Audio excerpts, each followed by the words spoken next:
खड्या बांधून ठेवला, हा काय कामाचा?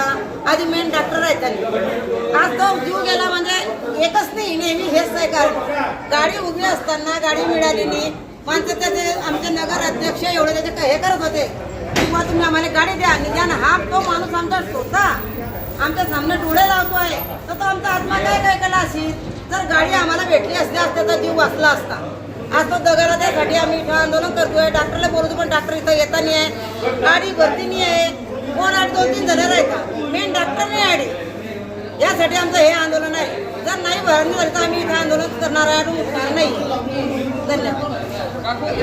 आमची मागणी आहे की काल जो शशिकांत पाऊसकर हा जो सतीश पाऊसकर हा जो आमचा गावचा नागरिक हा 108 रुग्णवाहिका नाही मिळाली म्हणून त्याचा प्राण इथे गेला, त्याच्या ज्यांना याच्यामध्ये जे दोषी असतील त्याच्यावर मनुष्यवधाचा गुन्हा दाखल झाला पाहिजे. हे 108 ही कायमस्वरूपी इथे पाहिजे. या वरंगाव ग्रामीण रुग्णालयाला ICU हे व्हेंटिलेटरची सुविधा ही कायमस्वरूपी इथे पाहिजे. जे पद रिक्त आहे वैद्यकीय अधिकाऱ्यांचे ते पद सुद्धा तातडीनं भरले पाहिजे. या मागणीसाठी आम्ही सर्व सन्मान्य नगरसेवक आणि वरंगावची जनता जनसेवक हे उपोषण इथे आंदोलन चालू केलं आहे. सिव्हिल सर्जनने जिथपर्यंत हिच्यावर तोडगा घेतलाय तिथपर्यंत हे आंदोलन त्याची या ठिकाणी इमारत बांधलेली आहे, परंतु ही फक्त शोभेची वस्तू आहे. या ठिकाणी कोणत्याही प्रकारचे वैद्यकीय अधिकारी या ठिकाणी कायमस्वरूपी उपलब्ध नाही आहे. जे रिक्त पद आहे ते या ठिकाणी भरलेले नाही आहे. या ठिकाणी उष्माघात कक्ष या ठिकाणी याला एक रूम जी लागते ती रूम व्यवस्थित या ठिकाणी उपलब्ध नाही आहे. या वरांड्यामध्ये इथे पेशंट या ठिकाणी ठेवलेले आहे. मी शासनाला म्हणेल किंवा जे प्रशासकीय या ठिकाणी अधिकारी असतील त्यांना सांगेल की जर का तुमच्याकडे डॉक्टर उपलब्ध नसतील, कर्मचारी उपलब्ध नसतील तर ही इमारतला कुलूप लावा. आमचे ज्या या ठिकाणी नागरिक आहे हे दुसरीकडनं सुविधा उपलब्ध करून घेतील. ही का म्हणून तुम्ही इथे ही उपलब्ध इमारत बांधून ठेवलेली आहे. या इमारतीचा काहीतरी उपयोग झाला पाहिजे.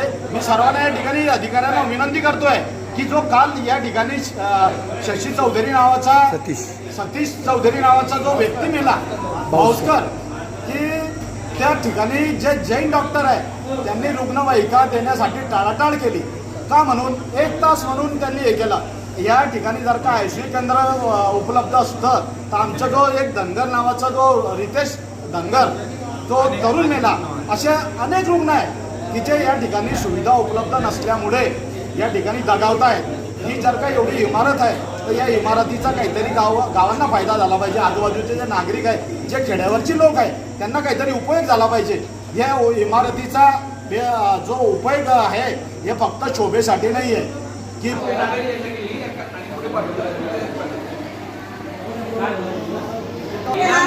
मी त्यांना ते सांगेल की इथं काम करणं मुश्किल झालंय. तर आम्ही काम कसं करायचं? सरांनी जे मला सांगितलंय विरोध देण्यासाठी जोड्यानं नको बसले, तुम्हाला काय करणार नाही म्हणतो आम्ही येत नाही सर असे बोलले नाही.